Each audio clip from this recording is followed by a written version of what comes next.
Well, it is Christmas season, and you know what happens around this time? I don't have time to write scripts. But worry not, because we don't need a script for this video. What was I gonna talk about? Oh yeah, there is one topic that popped up right after Arcane finished. As some of you may know, we got a really cool interview with Christian Link, and I'll be honest, I did not expect to get any big answers on any of the big questions.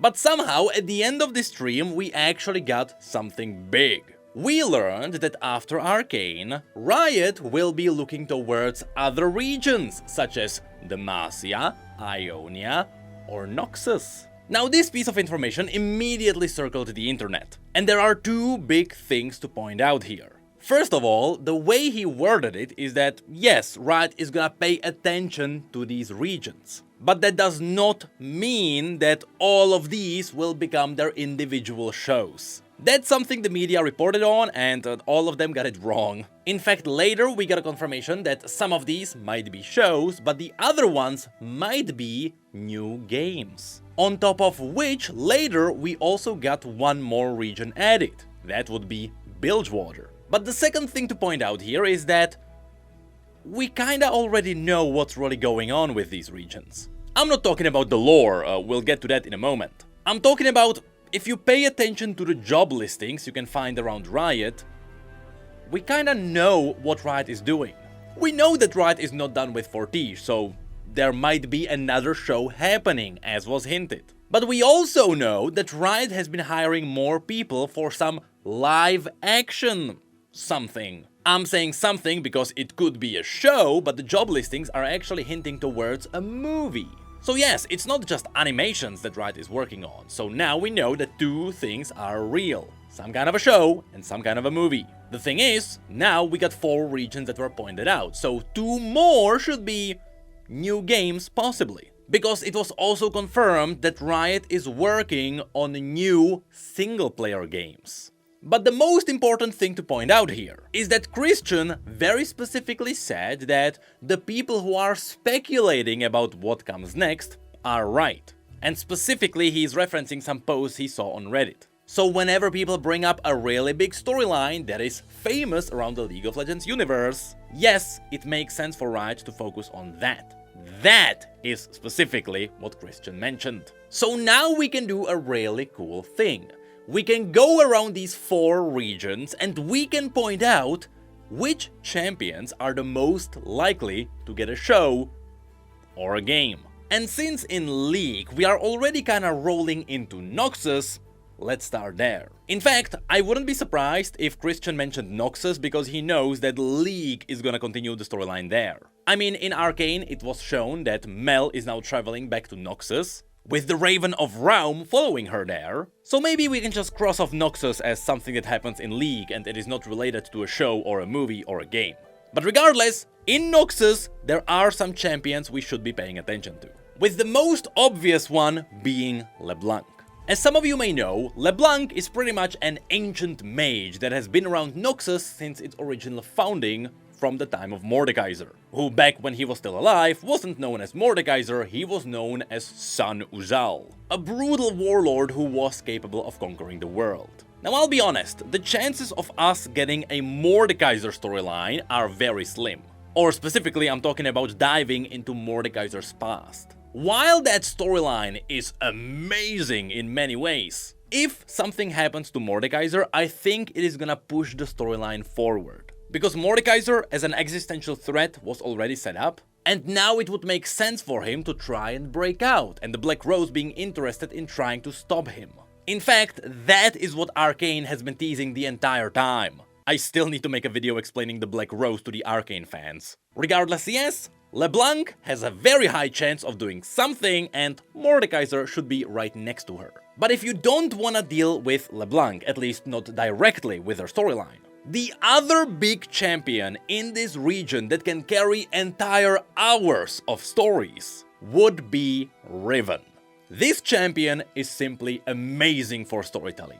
She starts in a seemingly random village, she gets grabbed by the Noxian military, she is turned into essentially a living weapon, and then she is used in the invasion of Ionia. She is given one of the most powerful blades in existence, and then she runs away with it. So of course, LeBlanc is now trying to hunt her down because she wants that blade back. And on her journey, she has the infamous clash with Yasuo, so now you start snowballing other champions on top of Riven, with Yasuo also being connected to Talia, and with Riven herself having an entire squad around her. That was all in the Sisterhood of War series. On top of that, they are all related to the chaos that happens in Ionia during the invasion. Of course, I'm talking about the fact that Singed is kinda supposed to nuke Ionia with chemical weapons. Also, Yone can later come in since he's connected to Yasuo. The entire invasion is of course connected to Jhin, because during the invasion, Jhin was already imprisoned as a mass murderer, but then he was let go to just maybe cause mayhem and kill a few Noxians along the way. And then Riven gets captured, she's brought back to Noxus, and in the arena there she has a clash with Draven, and then the Sentinels of Light happen, and the Sentinels free Riven. We don't talk about that. But regardless, if you wanna do a storyline in Noxus, Riven should be a center point. She can honestly carry so much. Of course, still connected to Black Rose, you could also do a story with other children, such as Rel or Annie, both of whom were also turned into living weapons. And yes, they are also connected to the Black Rose. You can also do the big story with Swain, who was sent to Ionia to die by Borem Darkwill, who was controlled by LeBlanc. Yes, this political game is a bit more complex, but Swain then dies in Ionia, he borrows the powers of the demon Raum, and then he goes back to Noxus, he kills Borem Darkwill, who is now completely mad, and he establishes the new leadership of Noxus. The cool thing about this is that you can run it in parallel with the story of someone like Riven. Kinda like how in Piltover you had multiple storylines happening at the same time. So just like Riven would be the story of Jinx, in the same way you can kinda have Swain replacing someone like Jace. And eventually those two storylines would meet. Connected to Swain, you also have the Assassin Guilds. Of course, we are mainly talking about the Dukuto family, so we're talking about Talon, and we are talking about Katarina. She actually got a really big story in a separate comic. That comic was actually related to the Mage Seeker game. And in fact, it was specifically released as a setup not only for the Mage Seeker game, but also for a new storyline between Noxus and Demacia. And since we already have this connection, let's have a look at that. So, since Demacia was also brought up, the potential here is massive. Regardless of what you try to do here, the centerpiece should be 3 champions. Jarvan IV, Garen, and Lux. Because these 3 together are a spiderweb of connection to all the corners of Demacia. So, should something happen here, I don't think we are going back in past. If anything, the Mage Seeker game actually kinda did that. There was a lot of story from the tribal Demacia and the history of someone like Kayle and Morgana. Instead, I think we are going forward again. So we're talking about the death of Jarvan III, Prince Jarvan now having the responsibility of taking on the entire kingdom. Maybe that's what was teased in Arcane. But you also have the political games around Garen and Lux. Of course, since Demacians hate mages, and Lux being a mage, but also Lux being a royal family, yes, you can see the issues there. Now in the comic that set up the new connection between Noxus and Demacia, Katarina hinted that Lux would be a really cool asset for the Noxians. So there is a really cool potential for a storyline to develop there. Of course, besides this, you could also tackle the story of Demacia dealing with demons, namely Fiddlesticks or Nocturne, who was actually banished by Lux in a really cool story. And speaking of Lux, yes, you could also do another story twist on Silas, but I think his story was already set too many times. I don't think we would get anything new out of a show or a movie about him. But going back to the Lightshield family, you could also lean into the political games of Garen trying to marry Lux to Jarvan so that Lux would be protected. But also, after the death of King Jarvan III, don't forget that Xin Zhao was his personal bodyguard. And he swore that should anything happen to the king, he would take his own life. With the king being dead now. So yeah, whatever happens in Demacia, Xin Zhao should not have a great time. Lastly, we can also mention that Durant should be at least mentioned. Because hey, Demacia has this tiny little thing right behind the capital city called Galio, which is a colossus that is kind of like looming over the entire city that occasionally comes alive, especially when he's around something magical, like Lux. Yeah, I would love if they dove into that story more. But if you wanna do these connections between the different cities, yes, we can also find a connection between something like Demacia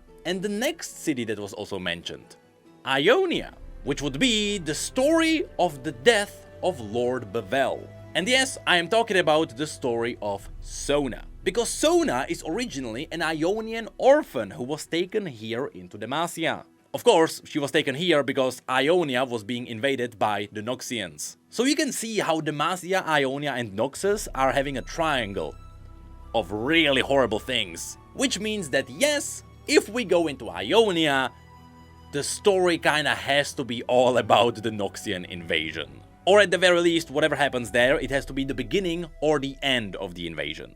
Because it is simply one of the most popular stories in this region. And again, Christian mentioned that it would make sense for Riot to focus on the big story points. However, in Ionia, that is not the only big storyline. I mean, yes, everything is kinda related to the invasion, including something like the story of Varus, which is two hunters in love who are protecting a Darkin artifact. But then the invasion happened and the two got merged with the Darkin. But yes, here you have options as to who's gonna be the centerpiece of the story. You could go into the route of Zed, Shen and Jin, with Shen and Zed teaming up as teenagers as they are trying to hunt down a mass murderer, Jin.